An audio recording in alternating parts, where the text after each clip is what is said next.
So you literally live selflessly for years on end for people that you created and love more than life itself. And you do so because you want them to be happy, to have everything that they need and could ever dream of. You even leap tall buildings in a single bound to make that happen. And in the end, they come back and tell you that you did it all wrong. That instead of leaping tall buildings in a single bound, you should have swam under them. And had you, they wouldn't now be dealing with all this trauma. And they know you're the source of it because fictitious people around them tell them that you are, and they believe them. And that someday they're going to do better than you. Does that sound familiar? Oh my God, it's another millennial with a camera going off about ridiculous boomer behavior. Well, here I go. This is Laura Wellington, author of the poorly written stream of consciousness smashed between book covers called Doormat Mom No More. According to Laura, there is an epidemic in our culture right now of adult children wrongfully cutting off their adult parents or otherwise mistreating them due to a godless society telling them, nay, brainwashing them to believe that they should. Is she right? Is there anything of value to be taken from this book? Who really is responsible for a healthy relationship between parents and their adult children? Why do so many adult kids really cut off their parents and vice versa? To what end is Laura seeking these connections with these other estranged parents? Will I be taking another 2-year hiatus between videos? We're going to be exploring all these questions and more while we take a deep look into Laura Wellington's TikTok personality, her book, and what the experts have to say on this topic. And whether Miss Wellington could actually unwittingly be doing something actively destructive or harmful. You know, society teaches that the parent is always at fault, but the parent isn't always at fault. Scientifically, there's backup to that. Parents are parents. They do their best, and there is a good enough in being a parent. You can't be perfect, but there is a good enough, and you should be respected for that, and you should be appreciated for that. And you know, I hear constant, complaints about their kids are entitled. Yeah. You want to give your children the best. You absolutely do. But at the same time, when they start interpreting your best as required, yeah, then that's a really damaging cycle to get into, and it's happening. Laura first came to my attention when she slid onto my TikTok page with a video that I honestly initially assumed to be satire or maybe some good old-fashioned rage bait. Unfortunately for all of us, I was mistaken. Laura is on TikTok under the name Doormat Mom, and her videos put a spotlight on how more and more parents are becoming estranged from their adult children these days. And she advocates for the parents in these situations.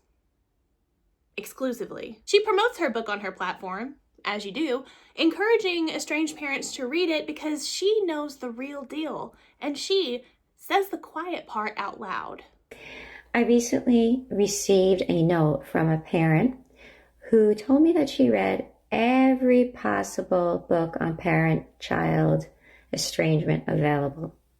And then she picked up my book, Doormat Mom No More, which is available on Amazon. And she said, what I did differently than every other book that she's read on the topic is that I said the quiet part out loud. That parent-child estrangement can happen to any parent, including really good parents, with no exception. So for all of those who think you know, I say you don't know what you don't know. And for all the others who do know what this topic is really all about firsthand, pick up the book. The quiet part being that it doesn't matter how good of a parent you were, estrangement can happen to anyone. Many of her TikToks are pretty vague And on a surface level, you can almost respect the hustle. It seems like any other content creator trying to entice the viewers into buying their product, which in this case is her book. However, as you'll see more as we go on, Laura tends to lean on being vague as a means to avoid confronting any of her possible failures. Put a pin in that though, because we're going to come back to it. On all platforms, Laura encourages these parents not to accept any blame for their situation. And more than that, encourages the most hypocritical view of why an adult child would seek to cut off a good parent, and why it's impossible for her to take any accountability for herself. I promise you, just when you think that the hypocrisy has reached its peak, it gets even worse. Parents, stop trying to help and heal your ungrateful adult kids when they don't want to do so for themselves. You're only weakening them and delaying their growth, and you're weakening yourself, delaying your own growth, and sending yourself into fits of exhaustion. You were never meant to carry their burdens. Know when to stop doing that. And that's in adulthood. Both in her book and her videos, Laura makes sure to emphasize to us again and again that she is a good mom, that she's not talking about horrible parents, just the good ones who have ungrateful adult kids. In her book, she writes that horrible parents exist, but so do good ones who were wrongfully and unjustly accused. Parents are parents. They do their best, and there is a good enough. You can't be perfect, but there is a good enough. Okay, Laura, you've got my attention. How then would you define a horrible parent? What makes you say that you were a good parent? What criteria do you use to decide how good is good enough? Can we get some examples? I kissed boo-boos, turned frowns upside down. I drove her everywhere. I encouraged solid moral character and values. And she adds a bit at the end about how she told her daughter she could go to the school she wanted to go to if she kept her grades up, and then she let her go. Now, call me crazy, call me woke, but these things alone don't just automatically make you a good parent.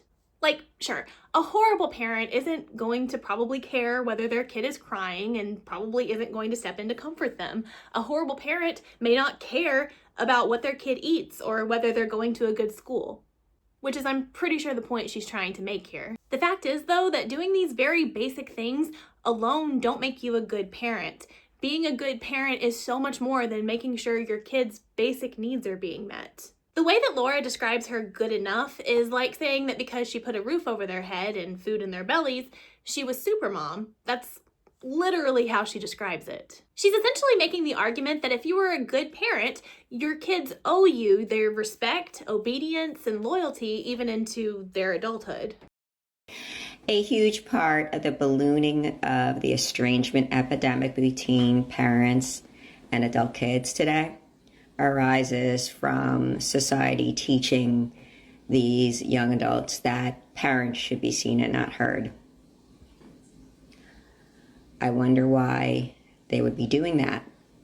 Could it be stripping parents away from control over the family and handing it off to society?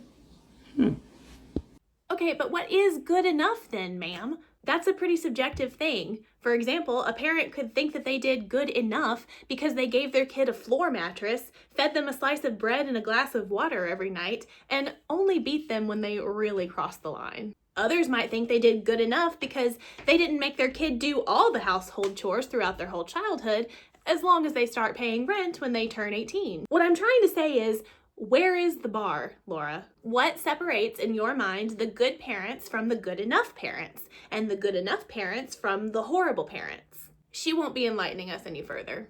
Again, she describes herself as a supermom who would leap tall buildings in a single bound for her kids. Minus a few unremarkable mistakes, no worse than any other parent made.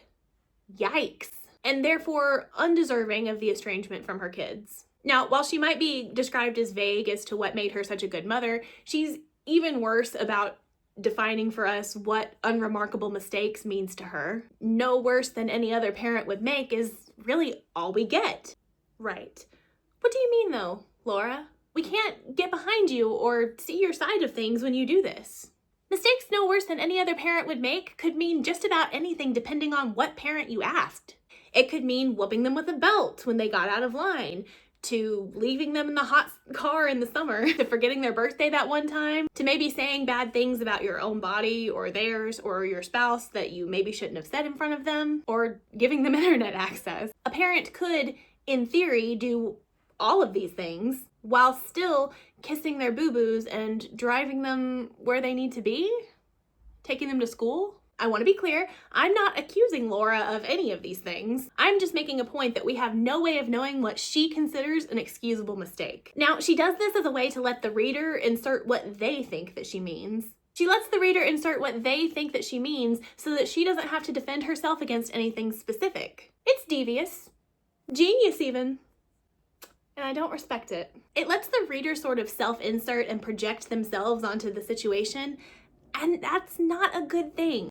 When you've written your book as a means to connect with other estranged parents, and then you write it in such a way that they can take your phrasing of excusable mistakes to mean, well, I only called my kid a worthless mistake on the weekends that I wasn't high, that's not a good thing. I don't like it. I had taken the parenting of my children very seriously. I'd always put my children first. All I ever asked for in return was to meet me halfway, lend a hand when asked, work to become the legacy of which their father would be proud, respect me, don't lie, show an appropriate amount of gratitude, stay out of trouble, don't abandon me in my old age, and never put me in a nursing home. That's it. That's it. That laundry list of things that Laura seems to feel entitled to are all nice things that you would hope an adult child would do for their aging parent, but you're not owed it or entitled to it simply by virtue of giving birth to them, or the bare minimum involved in raising them. You have to actually raise good people, and you have to develop a healthy relationship with your kids all throughout their childhood and into their adulthood. That is literally your job. Side note here, but the legacy of which their father would be proud, that's some manipulative, guilt-tripping subtext if I ever heard it, if you ask me, but let's move on. Now, she alludes sometimes to the sacrifices that parents make in order to bring their kids up in the world. True to form, she's vague about what she means by sacrifices, but I take it to mean things like putting the kids first even when you're exhausted, making sure that they eat well when it would be easier just to pick up fast food, sleepless nights caring for a newborn, sacrificing aspects of your personality in order to pour yourself into this new person that you've brought into the world, losing friends because you don't have the time or energy to go out anymore. Maybe you're having to work full-time to provide for them in a job that you hate. Things that are all undoubtedly sacrifices that you make as a parent. And do not make you entitled to anything from your children in return. That is simply the metaphorical contract that you sign, the life that you sign up for when you make the choice to be a parent. Basically, you're not owed anything from your children. This is a statement with which Laura strongly disagrees. The notion that adult kids don't owe good parents anything because they didn't ask to be born is such a crock. Yes, they do. If the gift of birth alone doesn't oblige them, certainly the love and sacrifice extolled by good parents should. It's not the being birthed that incites the owing, it's everything that comes after the fact that does.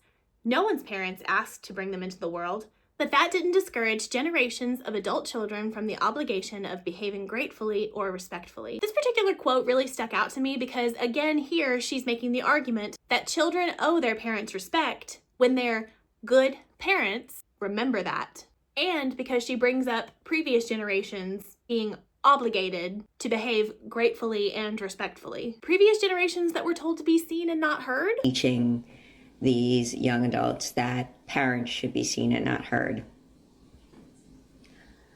I wonder why they would be doing that. Previous generations that had parents that were so negligent that their televisions had to remind them that they had children. It's 10 p.m. Do you know where your children are? Seriously though, previous generations where it was considered normal to be extremely emotionally immature and volatile in the household, and even making sure that your spouse and children suffer for that. Previous generations where so many children were raised by adults that believed that respect and absolute obedience without question and no boundaries, towing the line no matter what, are the same thing. There are, unfortunately, still plenty of parents that believe that. So that bit sticks out to me because from this we can more or less deduce that Laura may not have the clearest definition or even idea of what respect actually is either. I see a lot of people online kind of playing pedantic with what the definition of respect actually is and what it means to be respectful. Whether it's a default that you give to everyone you meet or whether it has to be earned. Now, in my mind, respect is high esteem, someone that you look up to and that you hope has a high view of you as well, which is different than behaving respectfully toward everyone. You should always treat everyone you meet with kindness and give them the basic respect of being appropriate and considerate. Now, that's my definition. I'm sorry I can't tell you Laura's because I still don't know. Society has taught our adult kids from about the teenagers on that we should earn their respect. Let me say that again. We, good parents, should earn their respect. And the ungrateful ones in the bunch bought a hook, line, and sinker. Instead of, they should earn our respect. See, they expect respect to come as easily as unconditional love does, but they're two different things. So if you want parents' respect, it's simple. Earn it.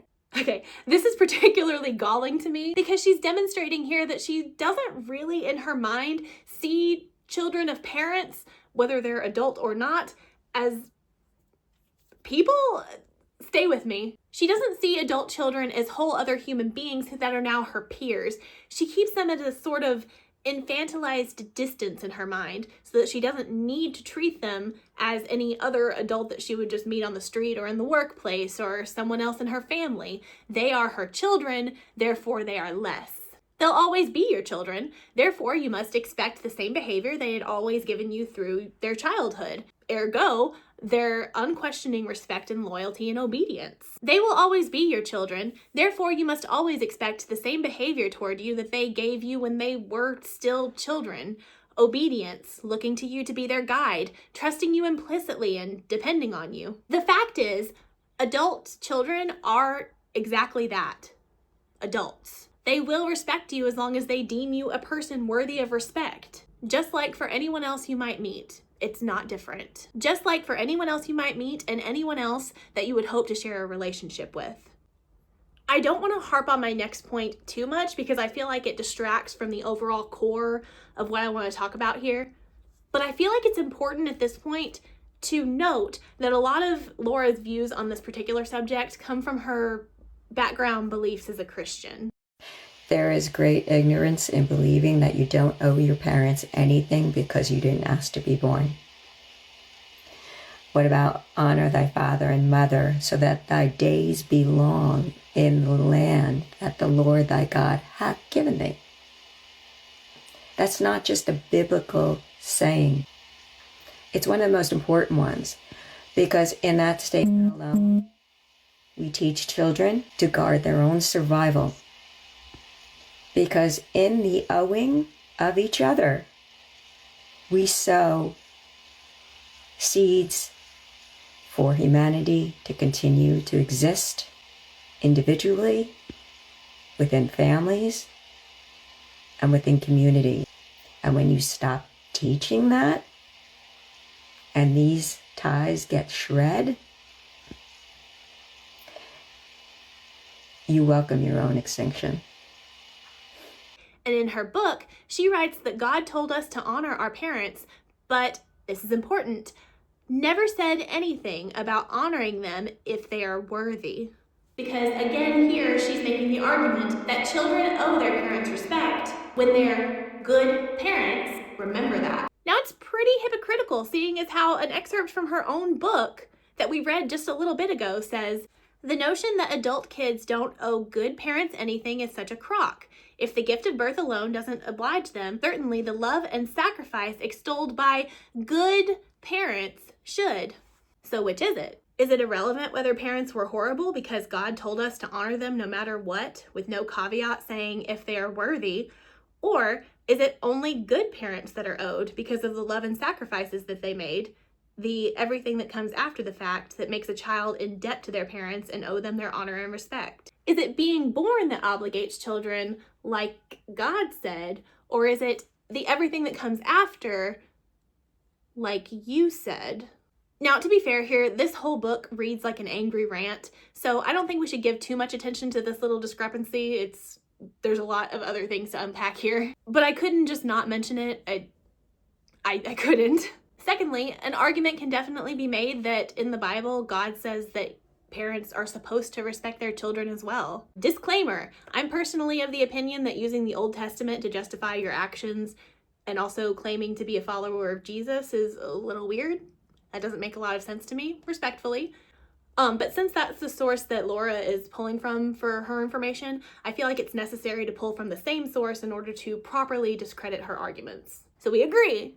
We're all going to be mature about this. We're not going to be adult children. I'm accepting your action of continuing to watch my video as tacit agreement. Awesome. Here we go. Titus 2:7, in everything set them an example by doing what is good. To me, this means model the way you want your children to behave. If you want them to be good people, you must model that and raise them to be a good person. Timothy 5:8, anyone who does not provide for their relatives, and especially for their own household, has denied the faith and is worse than an unbeliever. Provide your children what they need. Relatives include your children, and that includes their emotional needs. 2 Corinthians 12:14, children should not have to save up for their parents, but parents for their children. They don't owe you a good nursing home. Your job is to provide for them. Colossians 3:21, fathers, do not embitter your children, or they will become discouraged. Don't be a parent that makes your child resent you. They may come to resent the biblical influence you are trying to raise them with if you do this. I go into all of this to paint you a very clear picture based on the information that we have of who Laura is and the reasons that she claims to feel justified. What I will say is that to me, honoring your mother and father does not mean that you're always going to do exactly what they want you to do. It's not blind loyalty to whatever ideas that they have about the way you should live your life. And it especially doesn't mean that you're always going to do what your parents want or like when you're raising your own family. And all of that I just said does not equal disrespect. And that is all I'm going to say about the religious angle today. Let's move on, please. We've been here for a while, and I'm sure by now you're probably wondering what happened with this woman and her kids. Well, on her TikTok, Laura has this to say. Well, you keyboard warriors are working overtime now, aren't you?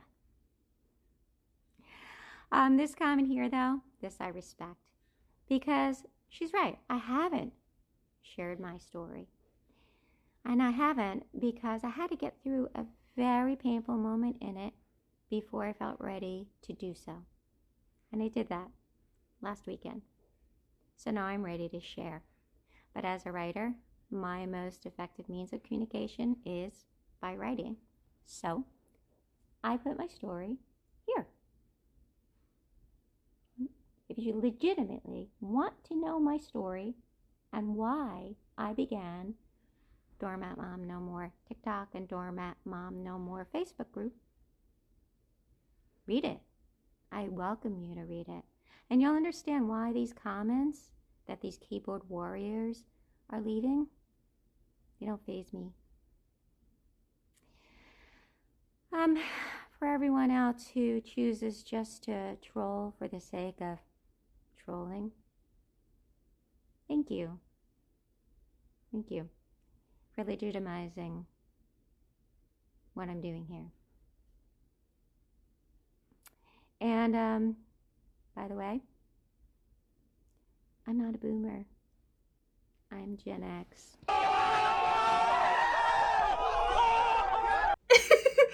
If it wasn't so blatantly obvious what she's trying to do here, I would have to be impressed. But there's not an ounce, not a crumb, not an inkling of subtlety in what she's doing here.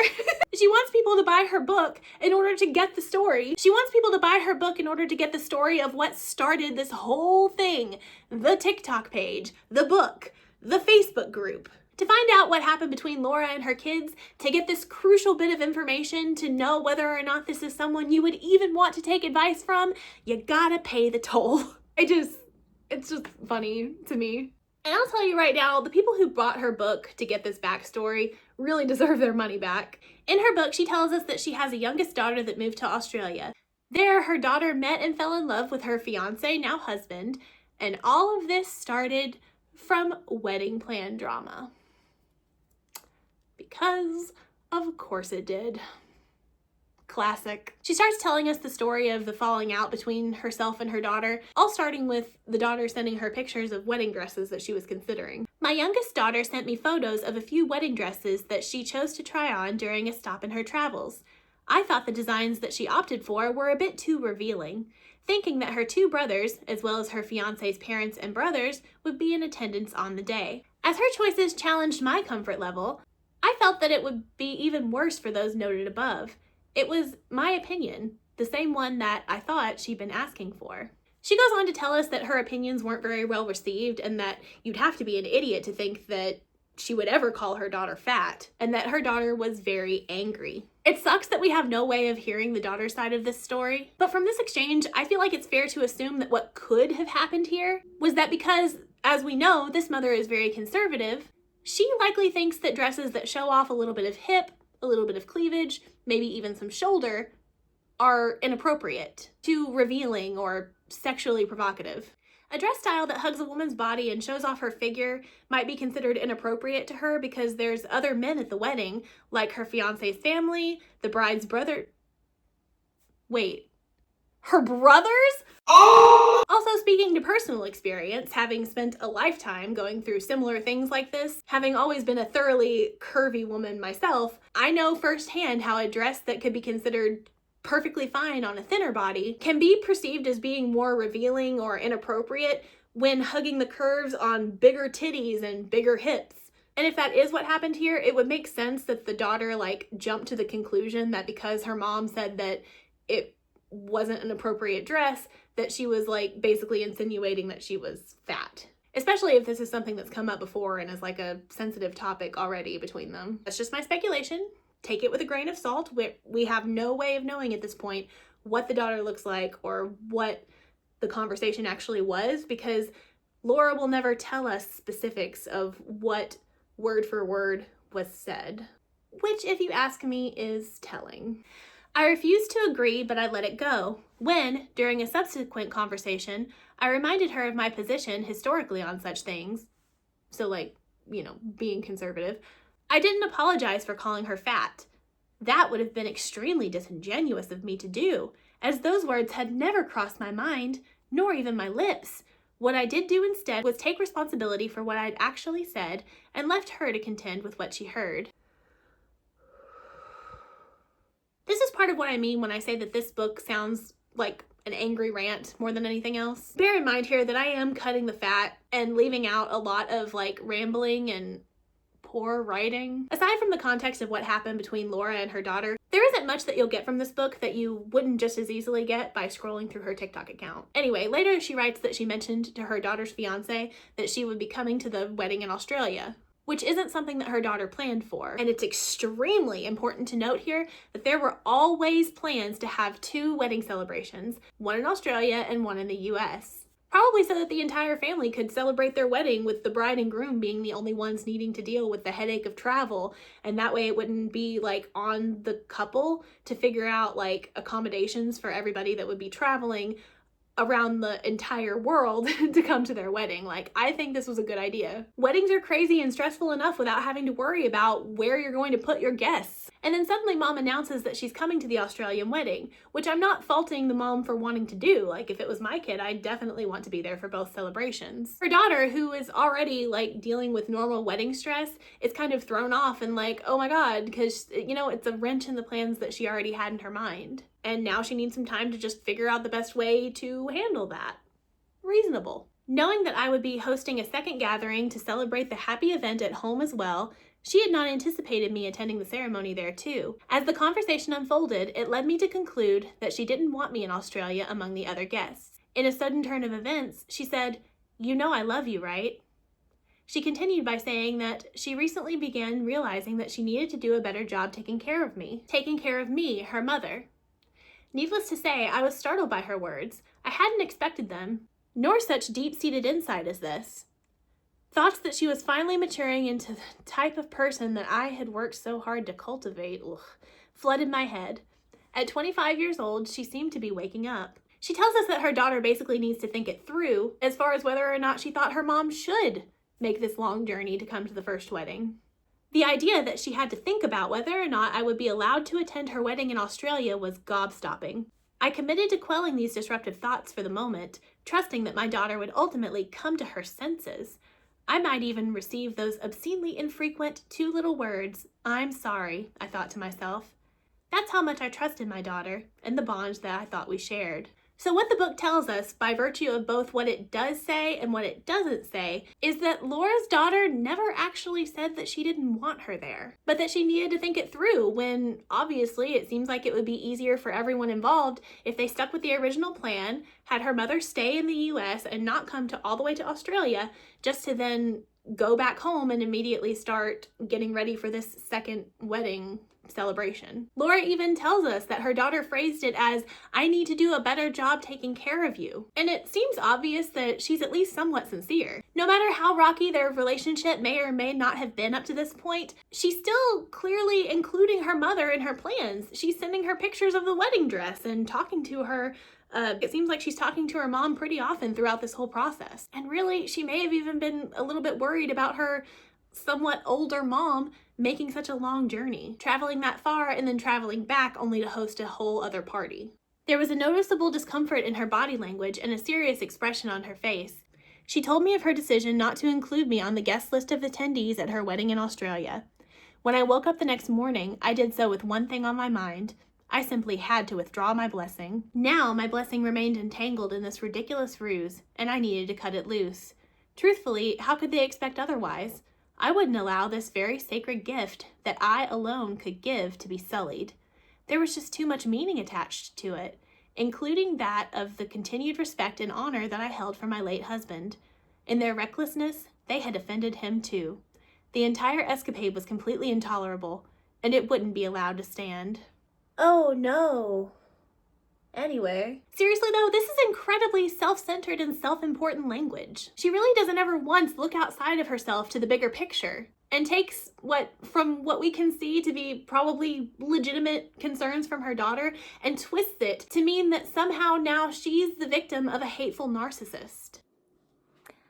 How many of you really good parents woke up one morning suddenly to realize that the majority of the problems you faced in coping with your ungrateful adult kids is that you actually had raised a narcissist and you never even realized it? It never even occurred to you because you had no idea what that meant at the time. And now you do. You're not alone. It's stunning. Because this is the inciting incident that led her to making her TikTok account, making videos, creating a growing Facebook community, and write a book that she released on the day of her daughter's wedding. Spiteful, hateful, motivated by a need for this revengeful catharsis. Pathetic. I chose to release this book on the week of her wedding in Australia. Oddly, the collision of these two events somehow made sense and brought me comfort. Okay. And we know that while there are a ton of families whose adult children cut them off, in this case, the estrangement from her daughter was Laura's choice. So, now that we have about as clear an idea as we can have about who Laura is and what motivates her, I want to take just a little break for some fun. I really want to share with and point out to you guys some of the rampant hypocrisy that's in her videos before kind of wrapping up with the more serious stuff and going into what the experts on this subject have to say about it. Before any of that though, I desperately need to share with you some of the cringe that I've been subjected to. It's not a representation of all estranged parents, but it is wild and entertaining. Such as this video where Laura's responding to someone kind of poking a little bit of fun at her overall demeanor in her videos. My name is Barbara and I'm an estranged mom and I'm not proud of it, but you want to... I hope that creator made a ton of sales off of that parody that she so self-servingly created. She pushes a lot of product. I can barely mention my book once, Doormat Mom, no more. But be that as it may. What she demonstrated in doing that parody was such a lack of compassion and understanding for the parents and grandparents going through parent-child estrangement. such a sanctimonious attitude that it would never happen to her, such a self-serving filter in which she hears things through, not unlike so many others, and such a lust for likes that she's made it okay to profit off of other people's pain to get them. So I hope she made a lot of sales off of that video, because she just became part of everyone else's problem. And you wonder why this epidemic is growing. Oh, you mean like you? Profiting off of your daughter's pain? The daughter who you released this hateful book about the day of her wedding because it made you feel good? Never once considered that your daughter could be hurting. 200% mad that she can't get this level of attention. Oh my God. Self-serving. Jesus Christ. The audacity to be this willfully ignorant, to not see how this narrative could be turned back around on her. Astounding. One of the most difficult challenges a good parent faces when they're estranged from their adult child, and this is especially if they themselves had to put that estrangement into effect, one of the most difficult things they have to deal with is feeling all the love and all the missing they hold for that adult child every day since, and will continue to, while knowing that if they allow that adult child back into their life at any point in time in the future, it could just happen again. But she's deliberately ignoring the fact that adult children can, and almost always do, feel exactly this for their parents. What? I'm not saying that she can't complain about how she would feel in this situation if she were justified, which she isn't. We have to move on. We have to keep going. So you literally live selflessly for years on end for people that you created and love more than life itself. And you do so because you want them to be happy, to have everything that they need and could ever dream of. You even leap tall buildings in a single bound to make that happen. And in the end, they come back and tell you that you did it all wrong. That instead of leaping tall buildings in a single bound, you should have swam under them. And had you, they wouldn't now be dealing with all this trauma. And they know you're the source of it because fictitious people around them tell them that you are, and they believe them. And that someday they're going to do better than you. Does that sound familiar? I'm not sorry to tell you this, but trying to act as if you love your kids selflessly and then turning around and behaving like this when they didn't do things your way, going out of your way to publicly shame your daughter for not bowing to your whims, basically saying that God will condemn her to hell because her grown self didn't grovel at your feet, and publicly implying that in doing so, she and others like her are contributing to the extinction of the human race. Because in the owing of each other, we sow seeds for humanity to continue to exist. I really don't think you have any concept of what it actually means to love another person unconditionally. What about honor thy father and mother, so that thy days be long in the land that the Lord thy God hath given thee? We teach children to guard their own survival, because in the owing of each other, we sow seeds for humanity to continue to exist. The seeds for humanity to continue to exist. Ma'am, not since Eve have we needed to do anything with our parents to ensure the continued survival of the human race. Stop this! Is this why you were worried about her brother seeing her in her wedding dress? So what did it cost the rest of the family?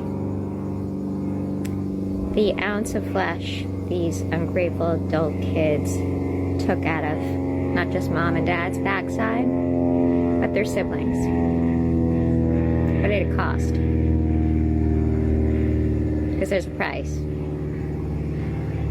But you see, they never apologize because they think that they're due. And they don't care the cost to anyone else. So what did it cost your family? What did it cost you? I woke up this morning crying. They wake up thinking about their kids. You obviously don't worry about what your actions cost your family. You never apologize because, as you've told us over and over again, you're due. So what did it cost? You don't care. It's honestly just sad. People losing their otherwise sane parents to things like this. Thank you for sharing this comment, because it explains why so many good parents have said enough to their ungrateful adult kids. No, you don't get to use the word abuse, toxic, or narcissist as a catch-all basin for whatever you decide to throw in there. All right. You don't get to just legitimize what you decide to throw in there just because you say and expect parents to apologize when they don't agree. Right? That's not how this works. And any society that teaches that as being right isn't a constructive society. It's a destructive society. So thank you for this, because you've nailed part of the frustration that good parents are coping with. Yeah. On another note, if you decide to buy this, how many of you really good parents woke up one morning suddenly to realize that the majority of the problems you faced in coping with your ungrateful adult kids is that you actually had raised a narcissist? You don't get to use words like abuse, narcissist, or toxic for a catch-all basin. You don't get to legitimize what you throw in there just because you say, just because you're a parent. When your grown-ass children don't agree. That's not how this works. They only get angry because the truth you speak contradicts the lie they live. Stop. It's too easy. I can't cope with this. This type of comment is so unhelpful. It's part of the problem and not the solution. The reality is, just because kids have been educated on types of abuse doesn't mean they're capable of identifying it in their parents. That's a huge leap, especially considering the mental health of kids today is the worst it's been in 2 decades, according to the Lancet. So what she's basically saying is, because I just read a manual on how to fly a plane and now I'm familiar, I can easily just, throw myself in the cockpit of United and fly 800 people across the country. Do you want to trust me with that? I was going to make my own analogy about how it's more like, no, what we're saying is more like, I've read the manual, and while I'm not prepared to fly 800 people across the world, I know how to recognize when the plane's out of gas. But then I saw this comment and it's way better. A better example would be reading books on certain birds. Listen to their distinct calls, memorize their characteristics, maybe learn about their nest building. Then you start spotting them outside. Yes! Yes! And this one. My mother gave me plane manuals, but never let me have an instructor, and deviated from the procedures often. She said I'd learn when I fly. I outgrew her. These ungrateful, estranged adult children truly know not what they do when their good parents finally choose peace over them. It's a really tough place for these kids to come back from, and they have no idea until they push that envelope too far. What? Is this a threat? I'm concerned. Oh wait, I think it is meant to be a threat. Kids are just, it's the handout is constant. They constantly have their hand out, but they feel they have no strings attached to you. So it's you give me everything because you birthed me. I owe you nothing. Right. We've seen a lot of this.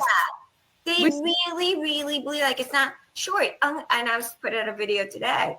You know, our parents' love is unconditional. That's absolute. Any good parent is going to have unconditional love for their kid. You could be a murderer and the parent will still love you, right? Exactly.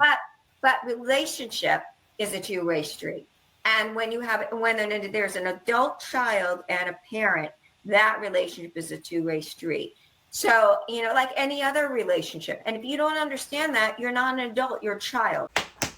Yes, Laura, you're so close. You're right there. Any relationship is a two-way street. All of them. And when you are a parent with an adult child, it is still a two-way street. And if you don't understand that, Laura, you're not an adult. You are a child. If you don't understand that your adult child is a separate person from you, just like anyone else you would meet and want to have a relationship with, someone who deserves your kindness, consideration, and healthy boundaries, and proper communication, just like you do, you're not an adult. You're an overgrown child having a tantrum. That's enough out of Laura, but all right, adult kids, your turn in the hot seat. As much as it pains me to say this, she is right about one thing. The convenient double standard that ungrateful adult kids put forth when it comes to money, love, and their parents is rich. It's rich. This exchange is in relation to a video I did earlier, telling good parents that, no, they don't need to pay for their adult kids' health insurance if they're on their plan, if in fact the adult kids went estranged, and they have jobs that provide them with their own health insurance. Mom and dad no longer need to fork out the extra, however many bucks, to cover their adult kids secondarily. Because if you don't want anything to do with them, they're only honoring your request, right? Now you get this exchange, and I'm going to read it to you.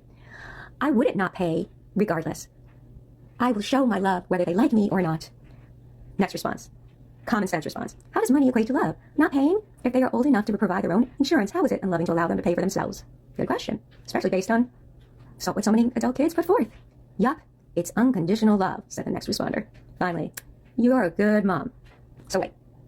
You're only a good mom, and it's only unconditional love if mom or dad are going to continue to pay for the health insurance of their adult kid who's kicked them out of their lives. How many comments have been left in my videos by these ungrateful adult kids saying, well, mom and dad, money has nothing to do with love. It's not a representation of your love at all. Neither is your working for the money, and neither is gifts. None of it has anything to do. Unconditional love. And love is just that. Unconditional love and love. And yet, here, if you're not opening up your wallet, there's no unconditional love, and you're not a good mom. So I guess money does have something to do with love. Except when a parent says so. Apparently, only adult kids have the right to define that. Staggering. No. You don't need to pay for your adult child's health insurance. If she's on your plan and she's decided to go estranged. If you have your reasons to cut your parents off, for whatever reason, actually cut them off. If your parents are so bad to the point that you need to go no contact, you need to get yourself entirely out of that situation. And that includes gaining your entire independence. Don't give people like this fuel for their nasty attitude. And this is going to be probably the most controversial thing that I'm going to say in this entire video, okay? Any parent worth a damn wants their children to be happy, healthy, and thriving. That doesn't make it okay to be a jerk to them and leech off their resources, be it their time, money, housing, whatever. And I'm not talking about Laura, okay? She clearly doesn't care about the well-being of her kids. You don't get to constantly whine and complain about their bad behavior while you continue to stay in that situation. And I know that life circumstances, it's hard. It's hard to get out of your situation for a lot of people for so many reasons. What I'm saying is you need to actively be trying to get out of it and get your entire independence. That way you're completely out of their control. You're completely in your rights to have them removed entirely from your life. And I have a personal stake in this game. I'm going to tell you a story about some people that I love that are going through something like this right now. And of course, I'll be changing details, names for privacy reasons. Now, I have a loved one that claims to have a toxic parent. Let's call this person Becky. I need a better marker. Can you see that? I can't see that. Better? Yeah, that's what I'm talking about. All right, so we have Becky. Becky's parents. Becky claims that her parents are toxic. Now, Becky's parents own 2 properties, okay? 2 houses. They let Becky stay in their bigger house. Becky's parents own 2 properties and allowed Becky to live in one of them. Now, this property has several bedrooms and bathrooms. It's in a comfortable area, and they were charging her to live there less money than I spend for a 1-bedroom tiny apartment. Now, Becky proceeded to thoroughly destroy this house. She made it literally uninhabitable, and then went on to make content all about her toxic parents. Becky went on to make content all about like the state of the economy today, how impossible it is to pay your bills, have a job that you can support a family on, etc., etc., etc. All fine, except that she laid a heavy amount of the blame on her parents, who were toxic because they didn't fix the floors that Becky herself had completely destroyed, and it was making her electric bill go up. Of course, omitting the fact that it was in fact her parents that were her landlords, and the fact that she had destroyed the property herself. In later content, she called her parents really derogatory names like egg donor, sperm donor, things of that vein. So Becky and her parents are currently estranged, a choice that Becky made, and Becky is still making content like this to this day. I bring this up because the similarity between Becky and Laura is their complete refusal to add any details about this situation. Of course, it's a little bit different in Becky's case because Becky's content was never about the estrangement from her parents. It was more of a just kind of a thing that gets brought up every now and then. So speaking from kind of the inside here, I can tell you that you shouldn't always believe what you see online. But I wanted to offer like some of the other side of this problem. My opinion is this. Yes, it's a parent's job to make sure that you raise your child well. Becky has a parent with an extremely generous heart and is one of those parents who raise their kids to be more like their friends than their kids, trying to be their friend more than their parent. And as much as I actually love Becky's mom, I don't think that they're the most mature person either. While this isn't what you think of when you think of a horrible parent, and I don't think that Becky's parent is a horrible parent, it is a different way that you could argue is a failure to your kids. And it's been proven that it often turns them into entitled people. Not because they didn't care, but just because they didn't do better, even though I think their heart is usually in a good place. So in my opinion, while you can't always be in control of the outside influences that your children are exposed to, it is always your job to make sure that you have a healthy relationship with your child. To own up to where you may have failed at times in doing that, because every parent will make mistakes, and every reasonable person knows that all parents make mistakes. It's just a matter of whether or not you're going to try to do better moving forward. What really matters is whether or not both parties are willing to do the work it takes to maintain the relationship. If you're a parent and you've hurt your child, or your child is expressing that they feel hurt because of your actions, it's not up to you to decide whether or not you hurt them. And this is the thing, right? It's just like any other relationship that you would have with anyone. It's not specific to parents and children. My own parents did make mistakes, a lot of mistakes. And it was up to me to decide whether it was worth mending that relationship with them. It was up to me to decide whether I could forgive them or accept whatever apology or not apology they may have given for that. Whether I even needed an apology in order to move forward and continue having a relationship with them. Adult kids can hurt their parents. And yeah, parents may feel that they can't move on without an apology or vice versa. But at the end of the day, it all boils down to this. Do you want to be right? Or do you want to have that relationship? And don't misunderstand me, either answer is completely valid. If someone has hurt you and you're either unable or unwilling to repair the relationship, you're in your right to do that. You're in your right to talk about it. What you shouldn't be doing, however, is writing a book and starting a giant Facebook group, dragging other hurt people into your hateful vendetta and trying to wrap people in this cycle of just being miserable. Tina Gilbertson, LPC, parent adult-child estrangement specialist, had this to say. Whose view of reality is the correct one, and I'm not convinced that there is such a thing as a correct view, let alone reality when two people get together, is irrelevant when you've become rejected. If someone, anyone, cuts you out of their lives, you lose the luxury of demanding fairness. Your only choice, if it matters to you who's right, is to walk away if you feel abused. But of course, most parents would rather lose a limb than a child. The use of phrases like narcissistic spoiled brats may sound angry, but I think it reveals pain and hurt of having been rejected. The lack of curiosity about the adult child's point of view, the failure to express even simple regret that the adult child has experienced pain within the relationship, the insistence that the adult child forgive without necessarily receiving a proper apology. These invalidating behaviors from a parent could only be the response of someone in terrible pain themselves. Defensiveness creates a terrible stalemate in which no forgiveness is possible on either side. And Dr. Joshua Coleman, PhD, who specializes in estrangement, who also has a couple of interesting videos I'll link down below, had this to say. As much as I would love to, I cannot promise you a reconciliation, but my experience working with hundreds, if not thousands of parents, tell me that the feeling of hopelessness about a reconciliation is not a good predictor of whether you'll get your child back. Very often, there is a lot that parents can do to heal an estrangement. And just about every day, I get letters from estranged parents who reconcile because they're practicing these methods. On the other hand, there's a lot a parent can do to perpetuate the estrangement.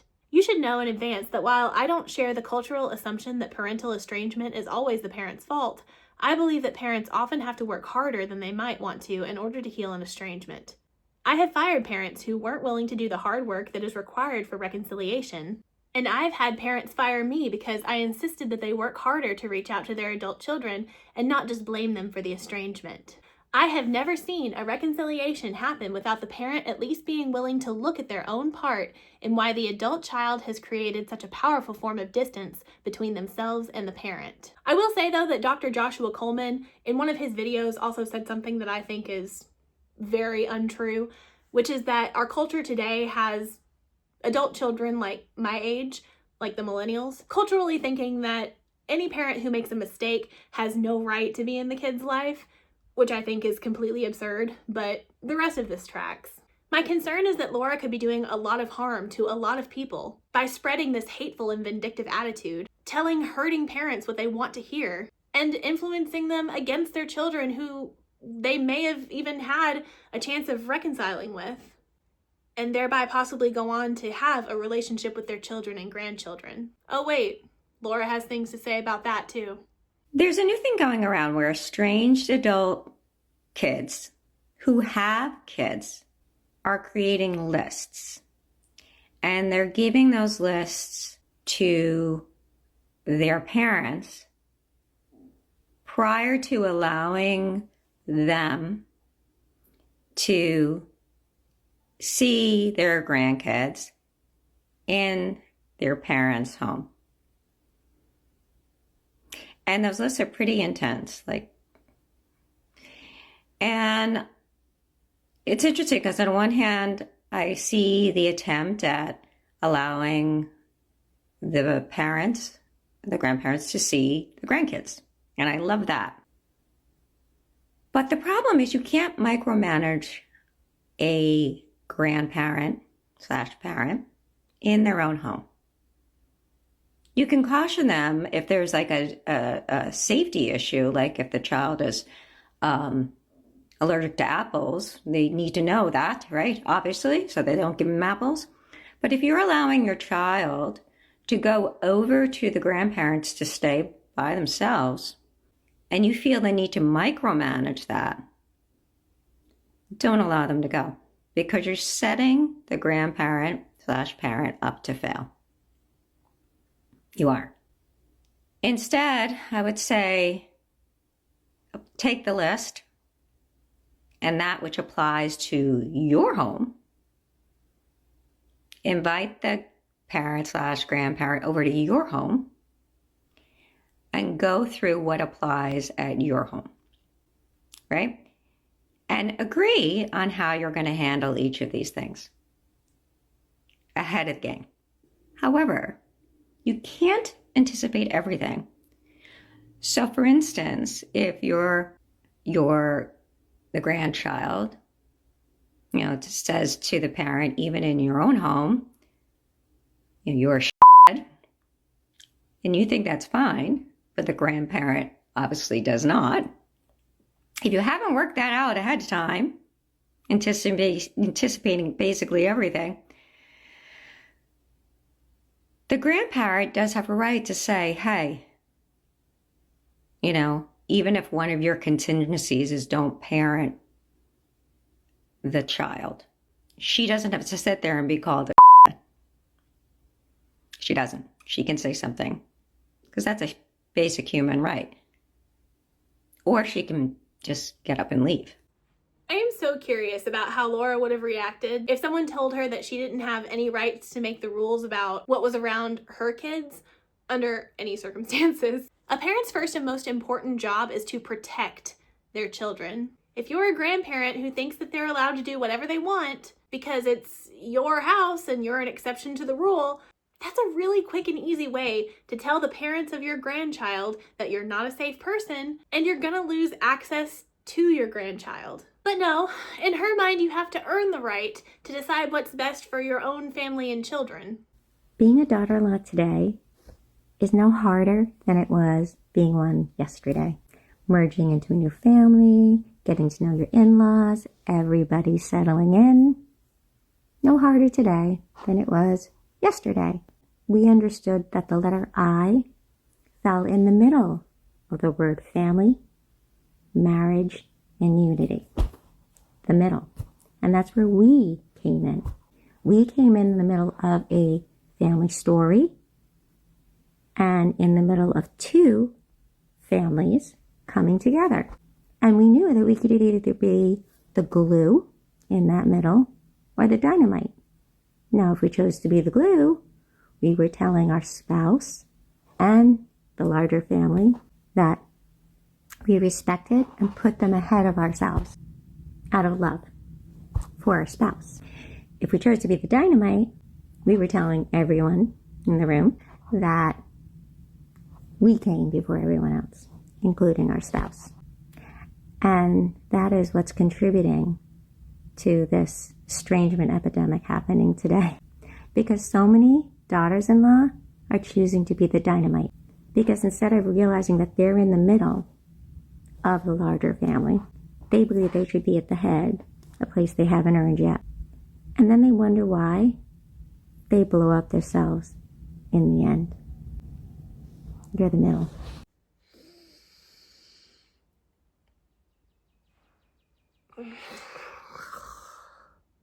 What?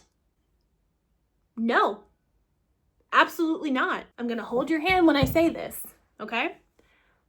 When your child has a spouse and their own child, they have their own family now. You become extended family.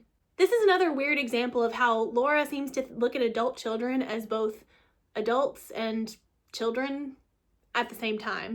The grandparents don't set the rules for how the child is going to be raised. What reality are you living in? This is the most insane take that I've seen from her, and given the lineup that we have to work with, that is saying a lot. And it's probably one of her more dangerous ideas too.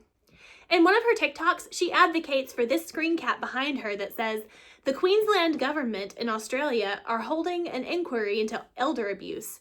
Estrangement and no contact with grandchildren are seen as abuse. They are holding meetings and people can make online submissions too to have their voices heard. Change can only happen if policymakers know the extent and damage caused by the actions of others. Perhaps other countries need to do the same."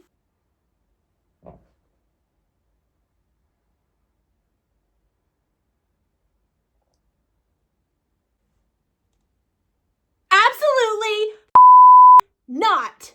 Are you insane? Just imagine having such an entitled, self-centered worldview that you're willing to risk the safety and well-being of children because you are mad that you don't get to see your grandchildren. You don't get to make the rules. It hurts your feelings that you don't get to see them and you're pissed off. Can you imagine cutting off an actual abusive parent only for the state to then bust down your door and threaten jail time if you don't give your child to your parent? She's advocating for putting children who have nothing to do with her, who might actually have the horrible grandparents that she says she's not talking about, but she doesn't care about them. What matters is what she wants, what she needs to have access to her grandchildren.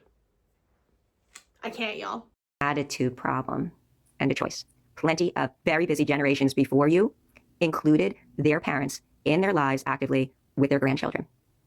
So you can either change your attitude or expect that you will be receiving the same behavior that you're dishing out to your own parents from your 4-year-old when he is at the same age as you. The absolute nerve to suggest that just because they're keeping your toxic self out of their lives, that their kids will then grow up to resent them in the same way. Unparalleled. All right, that's enough of that. But to summarize, if you don't want to end up bitter, alone, and miserable like Doormat Mom, make sure you're always being introspective about your relationships. Treat your kids like people. Treat your parents like people. Communication is your most important asset, and all relationships really are a two-way street. Laura has this vague, threatening veneer about her when she talks about what adult childs don't know is coming. Oh, they don't know how miserable they're going to be. Like, oh, what a mistake. And I'm sorry, I have lots of friends who have cut off their really toxic parents, and they're truly thriving. For years, they've been thriving. Like, yes, it hurts to miss a parent, but they are doing so much better without that influence in their life. But I digress. What would I know, right? I'm just an adult who has a good relationship with her parents and grandparents. Crazy. I told myself while I was writing this script that I wouldn't go too hard on Laura because I felt like doing so would only feed her delusion that anyone who opposes her is nothing but a troll. But then her own book cover proves that no matter how reasonable the criticism, she will continue to believe that everyone else is a troll. Like, dude, if you need to write this as a means of getting people to buy your book, that's really not a good sign. Don't believe the 1-star reviews, those are just trolls. So thank you for watching, thank you for listening. Please like and subscribe to see more from me. I'm currently working on several videos, including a video about Dragon Age Veilguard. I don't know what happened, but I woke up one day and my inspiration for making videos is back. I am 5 or 6 levels deep, 5 or 6 scripts deep, planning out these videos with no signs of slowing down. I am having a ball. Anyway, the Veilguard video is going to be pretty big, so I'm going to be working on a lot of smaller videos in the meantime. And if you like listening to me ramble about things, but you wish I wouldn't be so loud, or you wish I would go into more detail about a topic, I have the channel for you. My second channel, Dolly's Dreamy Dialogues, is up and running. I am currently working on videos for that as well, and it's going to be a video where I talk softly and in just absolute unfiltered detail about topics that interest me. Again, Dragon Age is like my #1 hyperfixation right now, so that's where most of that energy is going at the moment. I'm officially back and I can't wait to make more, so please comment below your thoughts on this whole mess, and I'll see you next time.